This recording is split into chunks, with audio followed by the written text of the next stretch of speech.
Well, kia ora, Grace City. Great to be with you as we step into week 2 of this new series called Pilgrimage. And we are looking at the lives of one of the great figures of faith in our Bibles, Abraham, in the very first book of the Bible. And if you weren't here last week for JD starting this series off, can I encourage you to jump online and to watch his sermon from last week? Maybe sometime this afternoon or during the week, but you can jump onto YouTube. We have a channel there. You can go onto our church website, and that will take you to YouTube. But JD kicked our series off last week, and he did a fantastic job of two things. One was he introduced us to the first part of Abraham's story, and did a really neat job of bringing Abraham's story to life. But he also talked about what we're calling this series. We're calling it Pilgrimage. And he did a really good job of explaining this idea of pilgrimage, because increasing numbers of people today in our world are doing these kinds of spiritual experiences where they're going to places like Kimono in Spain or Iona in the UK or other places, kind of out of a sense of deep spiritual need, and they're going to these places and doing a pilgrimage. And JD did a beautiful job of explaining that, but making the point in his message last week that we don't need to actually go and visit a sacred place, that actually God wants to break into our ordinary lives in the ordinary places that we are right now and meet us here. And it's a fantastic idea, but as I was thinking about and listening to his sermon from last week, it really struck me that when you think about a pilgrimage, one of the most obvious things about the pilgrimages that different people now do today, one of the most obvious things that links them all together is something really simple, that if you go on a pilgrimage, generally what you're going to do is walk. You're going to walk. You know, you don't, sorry, some of you will be disappointed by this, but you don't actually do a pilgrimage on the back of a Harley Davidson. You know, or you don't get on it generally on a push bike and do it that way, or take a bus trip. Generally, a pilgrimage is about walking somewhere and taking time to slow down and journey to this place where you're hoping to intersect with God. And part of the reason for that is because in the Bible, this idea of walking is a key metaphor for the journey of life and for doing life with God. So in the New Testament of the Bible, the Apostle Paul wrote these quite well-known words. Simply, we walk by faith, not by sight.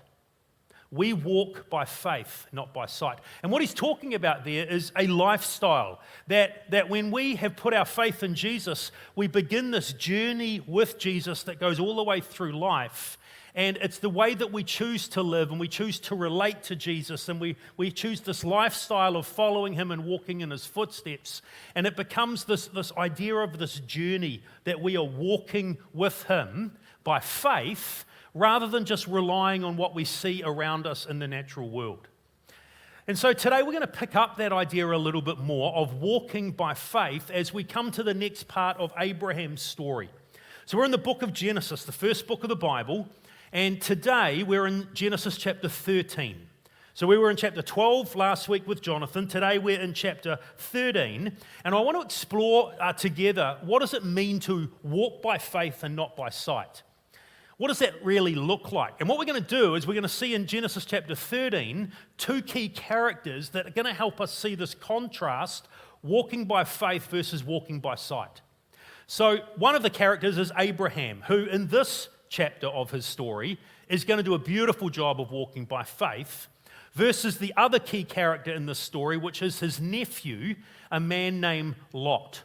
And so we're going to follow these two characters, and we're going to see this contrast between them in their lives. But what we need to understand is that what we're about to see is Abraham, or Abram, as he's called at this point in the story, we're going to see him walk by faith. This is a chapter from his life where he does a really good job of walking with God. He's not going to always do this. There's going to be moments in this series we're going to see Abraham completely blow it. But not today. Today, he is a wonderful model and example of what it means to walk by faith. So let's pick up his story then in Genesis chapter 13, verse 1. It says, so Abram, which is Abraham's name before his name will get changed, Abram went up from Egypt to the Negev with his wife and everything he had, and Lot went with him. Down in verse 3, from the Negev, he went from place to place until he came to Bethel, to the place between Bethel and Ai, where his tent had been earlier, and where he had first built an altar. and there Abram called on the name of Yahweh. So what we're getting is a little bit of a geographical journey at the beginning of Genesis chapter 13. At the end of chapter 12, in a story that we didn't go touch on last week, Abraham had ended up down in Egypt. There'd been a famine in the land that he had been promised, and he thought this is not too good, and so he took his entire entourage and they went down to the land of Egypt for a few years. Not a good move. God had told him to dwell in the land of promise, and he had turned his back on that and gone down to Egypt. God hadn't told him to go down, so he was kind of at the end of Genesis chapter 12. Abraham is more operating by sight than he is by faith. And he messes up down there. He uses lying and deceit to get himself out of a sticky situation, and we're going to come back to that story later in our series. But he messes up big time. But as we open up Genesis chapter 13 and begin this new chapter of the story, it's like he's beginning a new chapter of his own life. He leaves Egypt behind and he comes back to the land of promise. And there's a sense in which he's repenting.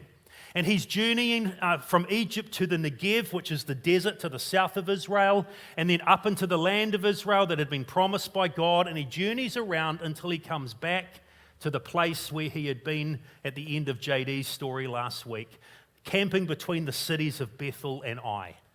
And it's kind of like it's not just a geographical, physical journey we're seeing, it's a spiritual journey where he's coming back to faith and trust in God. He's coming back to obedience to God. He's walking with God again. And that's why there's an emphasis in those verses we read on the altar and on calling on the name of Yahweh. He's praying and he's worshiping and he's witnessing. He's walking by faith.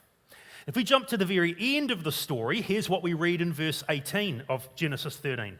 So Abram went to live near the great trees of Mamre at Hebron, another town, where he pitched his tents, and there he built an altar to Yahweh.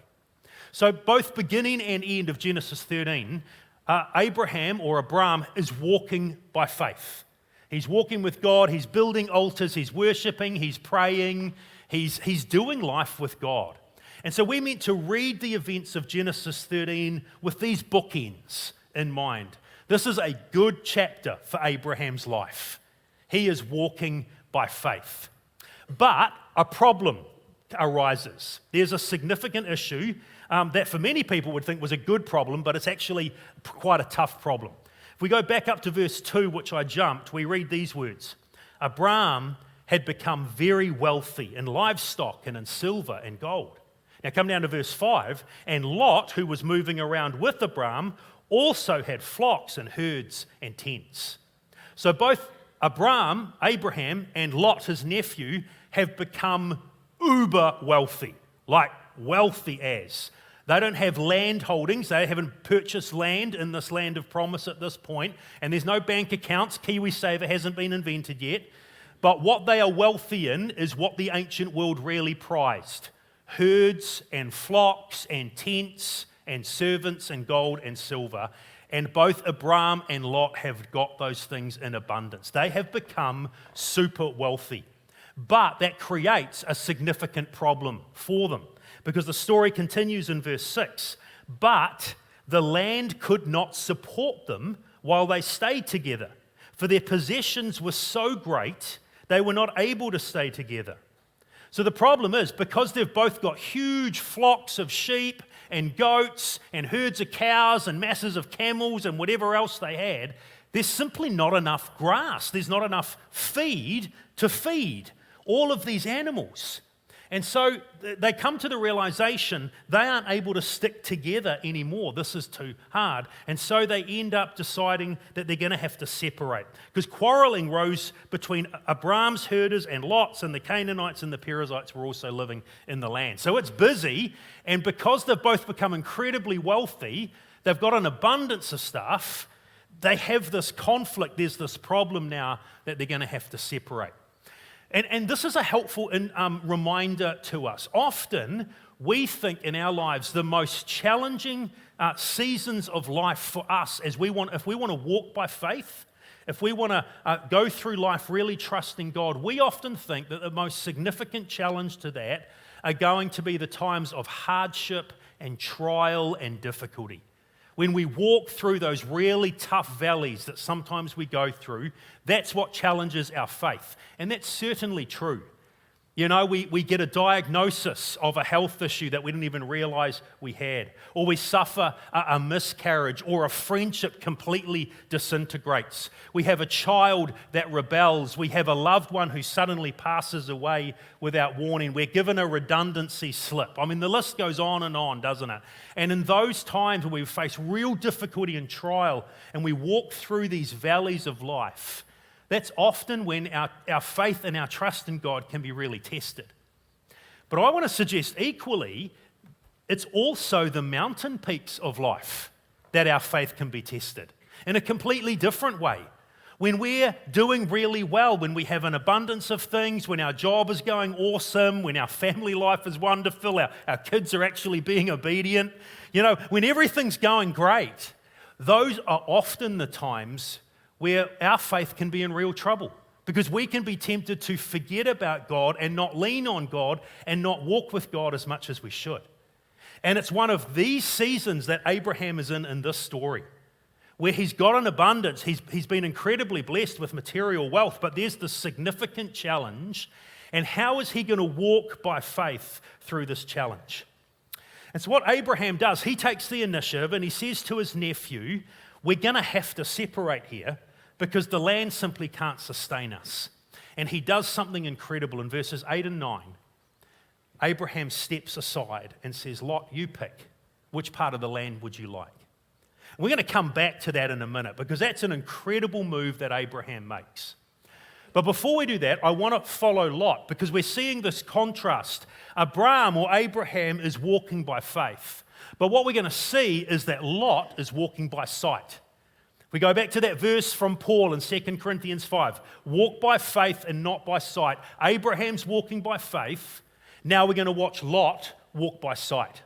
Here's what it looks like. If we continue Lot's story for a minute from verse 10. It says, Lot looked around, and he saw that the whole plain of the Jordan towards Zoar was well watered, like the garden of Yahweh, like the land of Egypt. You notice the opening verbs? What did Lot do? He looked and he saw. So Lot here is being completely driven by exactly what he sees. Uncle Abraham has stepped back and said, Lot, you pick. You take the pick. What would you like to see? And he surveys the land. And he looks to the east, and there in the east is the Jordan River and the Jordan Valley around it. The Jordan River flows north to south, pretty much in the land of Israel. And these days, to the south, it empties into the Dead Sea, and that whole area is desert and arid, and nothing grows. But back in this time, when Lot and Abraham were around, it was beautiful, it was lush, it was abundant, and that's what Lot sees. It was well watered, the text says, like the garden of Yahweh, which is the Garden of Eden, and the land of Egypt, where the Nile River splits into the delta and all these fingers of water, and it's beautiful and green and productive. And so Lot is surveying the land, and he looks to the east and he sees this valley, and it is lush and it's green and it's abundant and it's beautiful, and there is feed galore for his herds and flocks and animals. And he is seeing not only all this beautiful grass and feed and growing numbers of animals, he's seeing dollar signs like cha-ching, cha-ching, cha-ching. This is going to set him up for life. The problem with Lot is he's seeing, but he's not really seeing. He makes this decision that he's going to take this part of the land to the east. So verse 11 says, so Lot chose for himself the whole plain of the Jordan, and he set out towards the east, and the two men parted company.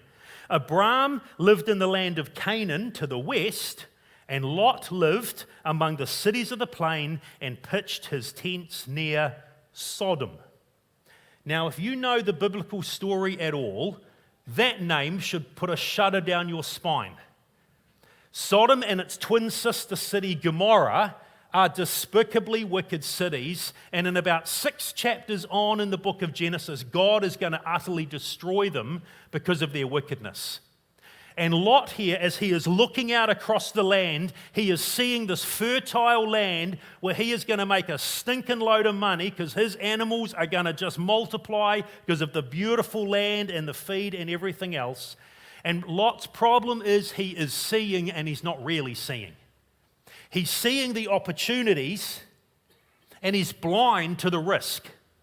He's seeing the potential, but he can't see the pitfalls. Because if he goes and lives there, he is going to be right next door to the people of Sodom, the people that God is going to judge. And in fact, as this story unfolds, there's two indications in the text that this is a really dumb choice. So back in verse 10, there's a little comment in parentheses that we jumped over. Here's what it says. This was before Yahweh destroyed Sodom and Gomorrah. And then down in verse 13, now the people of Sodom were wicked and were sinning greatly against Yahweh. So the narrator, the way the story is being told to us, we're being warned this is a stupid choice by Lot. He's not walking by faith, trusting in God's promises the way Abraham is and living in relationship to God. He's walking by sight, seeing what he sees, and he's just making a move and grasping whatever opportunity he can get. And we're not going to follow Lot's story, but let me just tell you what happens because it's really sad. In chapter 13 here, he goes and camps nearby Sodom. You go over one more chapter to chapter 14, he's now going to have moved into Sodom and become a resident. And by the time you get to chapter 19 of Genesis, where God is going to destroy these cities because of their wickedness, Lot is now sitting at the city gates, which means he is an elder of the city. He's a city councillor of Sodom. And he and his wife and his daughters have been fully integrated into the life and wickedness of this city. Why? Because he's not walking by faith, he's walking by sight. He's not living in light of what God has said, he's living in light of what he sees and what he wants and the way he's making these decisions. And his problem is that he's seeing the opportunity, but he's not seeing the risks. He's seeing the potential, but he's blind to the pitfalls. Friends, how often can we be exactly the same? So often in life, we can have opportunities in front of us. We can have some wonderful things that show so much potential and are really good things. There may be a blossoming romantic relationship that seems to hold so much potential. Or there may be a new job that we've been offered or a career change that's looking really wonderful.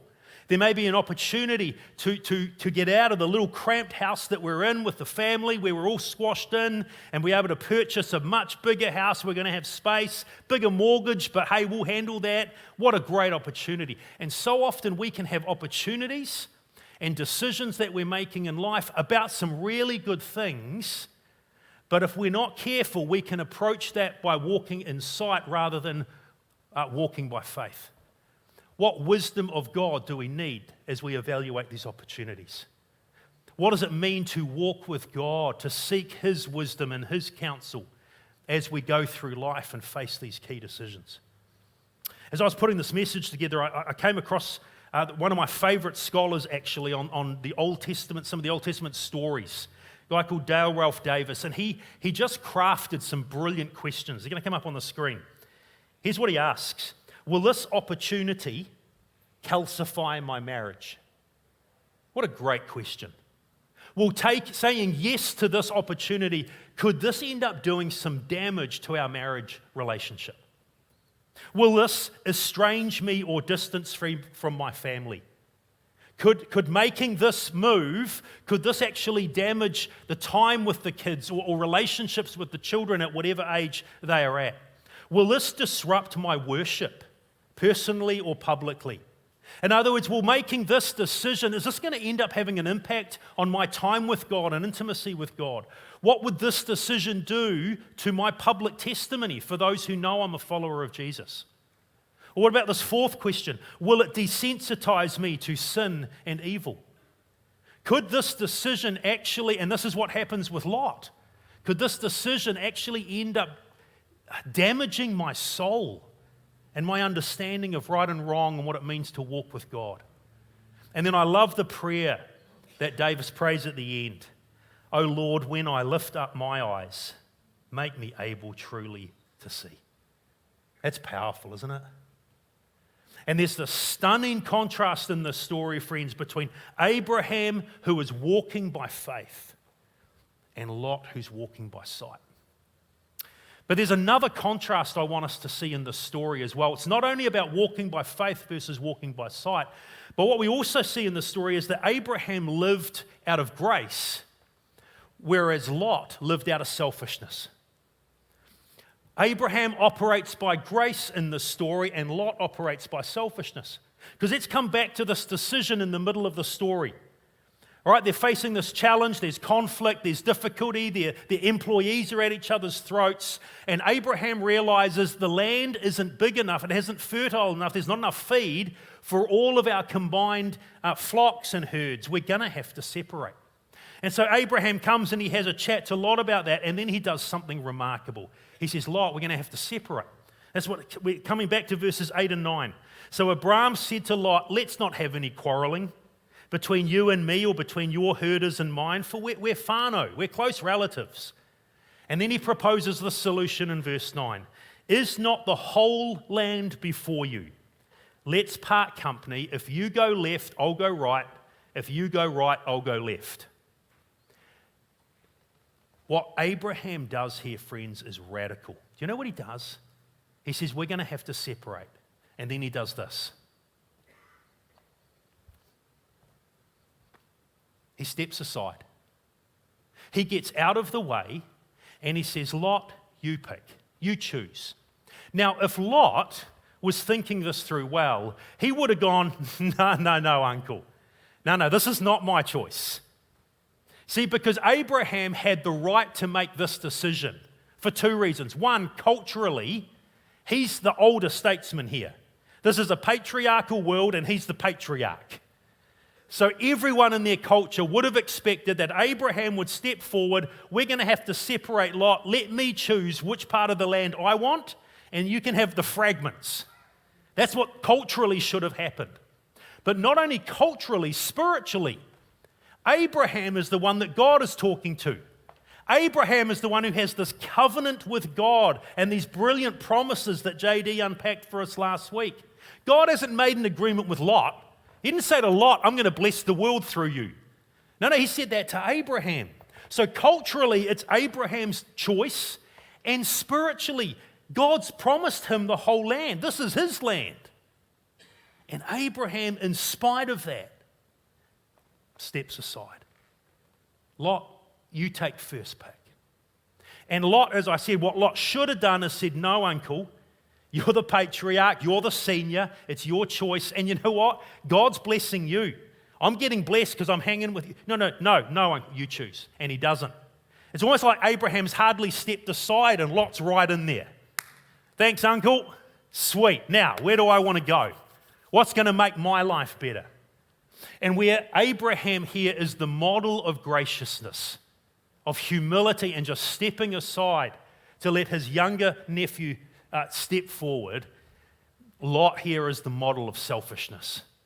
And he grasps the opportunity and he takes the best for himself and he leaves Abraham behind.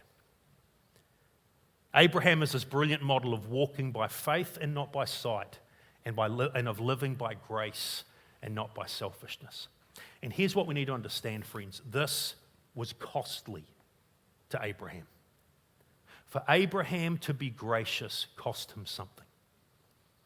And I want to illustrate that because I've got some emoji balls here from Kmart. And it was Tim Keller, the pastor in New York that I really love, who's now passed away, who does a brilliant job of explaining this super well. Make sure you can see all the balls. Okay. And so what he said is, what Tim Keller explains is that Abraham in this story has three priorities, three different things that he could be concentrating on, but he's only got two hands. So whatever choice he makes he's going to have to leave something behind. So one of his priorities is his relationship with God. And so he wants to ensure that he is walking by faith, that he's trusting in God, that he's staying in fellowship with God and relationship with God. So that's one priority. Another priority, of course, is his nephew. He wants to make sure that he looks after Lot well and treats Lot well. and loves Lot. You know, Lot's dad died, that's Abraham's brother, and he's kind of cared for Lot and looked after him. So he wants to love God and walk by faith, but he wants to care for Lot and look after Lot. Oh, but he also needs to think about his own personal well-being. He also needs to think about, well, what does it mean for him to be able to continue to grow in wealth? So there's his personal well-being, Abraham's, there's his relationship with Lot, and then his relationship with God. Now, one of the options is he could have done exactly what I'm doing right now. He could have gone, Lot, I love you and I want to keep our relationship intact, but I'm pretty committed to ensuring that we're both continuing to do well in life. So what that means is I'm going to prioritize my well-being and yours, and I'm going to prioritize my relationship with you, and that means we leave God out of the picture. So that means flag the land, flag God's promise, let's go back to Egypt. Because we could handle it there. The land's fertile and we're fine, let's go do that. But that's what he's already done. And that messed up life. And Abraham is not willing to compromise his relationship with God anymore. So he says, okay, I'm not doing that. I am walking by faith. I am prioritizing my relationship with God. So God, that's a given. I am walking by faith, but I need to look after myself. And this is the choice, culturally, that everyone thought Abraham would take. I'm going to walk by faith in my God, and I'm going to look after myself, which means Lot, stuff you. All right, I'm going to pick the best part of the land for me, and you can have the dregs that are left because I'm prioritizing God and my well-being. But that is not what he does, because he steps aside and he graciously gives Lot the first pick. Why? Because he cares for his nephew.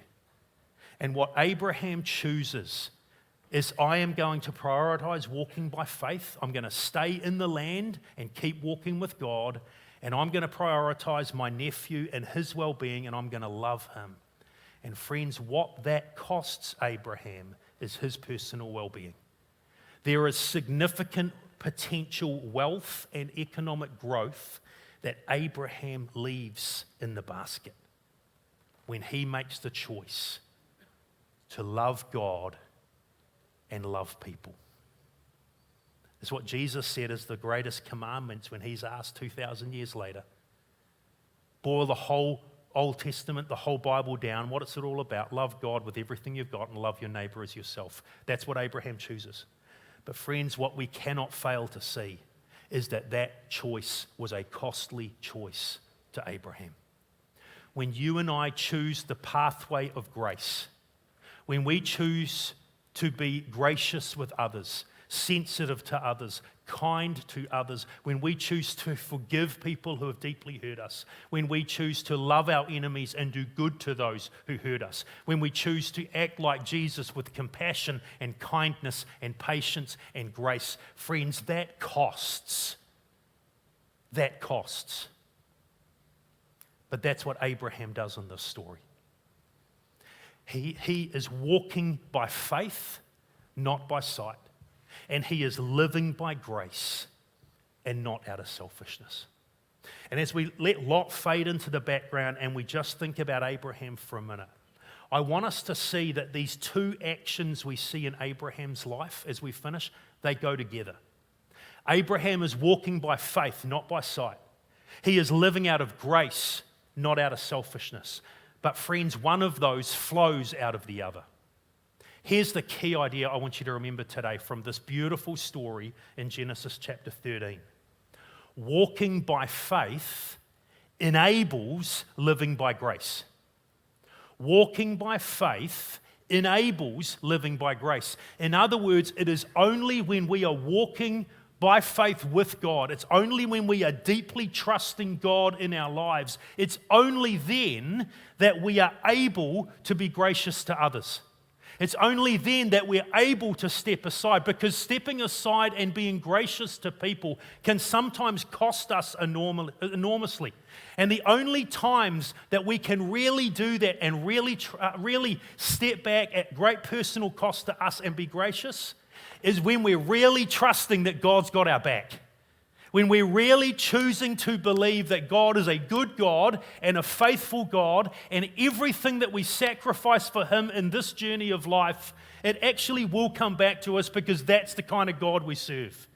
And it's when we walk by faith, when we have a deep trust in God, that enables, that fuels the ability for us to be people of grace in this world.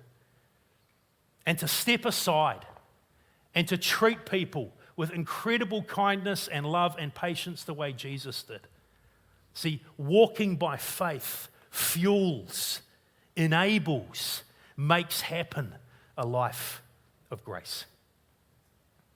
I've been meditating on this particular sermon and this passage for the last couple of months. And it really hit home to me the power of this about 6 or 7 weeks ago. My father-in-law, Roland, was in Middlemore Hospital. He had a major operation on his neck where they fused some of the vertebrae. So he ended up being in Middlemore for 2 weeks before he got out of hospital again. And so every day, either Rochelle or I or both of us were at Middlemore visiting Roland.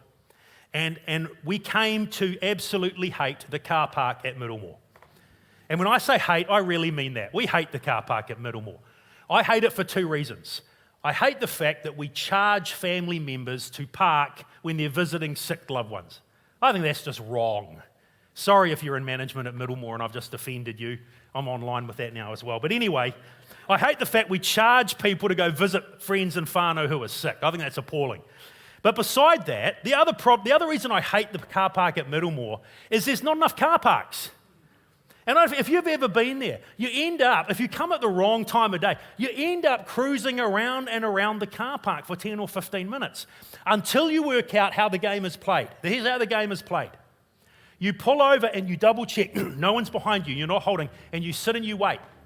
And you wait till people walk out from the hospital who have finished visiting. And you watch them, and they go, and this particular day, this couple walked right past my car, in front of my car, and through the cars next to me, and into the next bay. And do you know what you do then? You then slowly start moving and going around, and you look like a stalker, like you're stalking these poor people. But the plan is you're trying to get round to that next bay, so that when they go to a car in that bay, you can then stick your indicator on, and now you've bagged that car park. You understand? That's how the game works. And so this day, I followed them around and came around like this jolly stalker, and I come in, and they get into a car, and then as I round the bend, I realize there's another car sitting there, and they've already got their indicator on. And it's been like 15 minutes. And for just a smidgen of time, friends, man, I was tempted to be one of those real horrible people that just, when they've pulled out, I'm going to whip in there before the guy, but I didn't do that because I'm a follower of Jesus. But it dawned on me. At that moment, this thought popped into my mind that I'm pretty sure was God. I thought, man, that story about Abraham, he stepped aside. What does grace look like in the car park at Middlemore? You know what it looks like?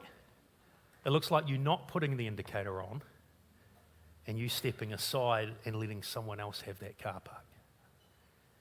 And I kind of laughed. And I realized I've been traipsing around here secretly hoping that I'm going to sneak into a car park ahead of some other sucker. When Jesus calls me to be like Abraham and step aside. And I pulled out of that main car park and I went further away down to another car park that's about twice as far to walk. Okay, I'll park down there. And you know what? God had an empty car park sitting for me down there. Friends, what does it look like for us to walk by faith and live by grace? It looks like we step aside. We're in the car park at Middlemore and we graciously choose to step aside, even though that costs us, and we let someone else take the park. What does it look like? It looks like when we're talking with our family members, when a parent or a grandparent has died, and we're trying to now divvy up some of the key pieces of furniture and paintings and family heirlooms, and our heart is really set on this particular piece, and then we realize that one of our cousins also wants that exact same piece. What does grace look like? Grace looks like stepping aside. and saying, no, you have that. Does that cost? Man, that costs, doesn't it? But see, that's grace. What does grace look like? Grace looks like in the office where there's been a team project that a whole number of you have contributed to, and the project is finished and it's been a roaring success, and management is having a celebration, and they call out one of your team members and they celebrate what they've done. And you desperately want to say, hold on, what about me? What does grace look like? Grace steps aside and just quietly applauds a colleague. Man, that costs, doesn't it? What does grace look like? Grace looks like a disagreement with someone who's coming up with some arguments that are absolutely ridiculous for their point of view, and you are 2 minutes away from demolishing them with your brilliant logic. And you realize in 2 minutes' time, you will have won the argument and lost the person.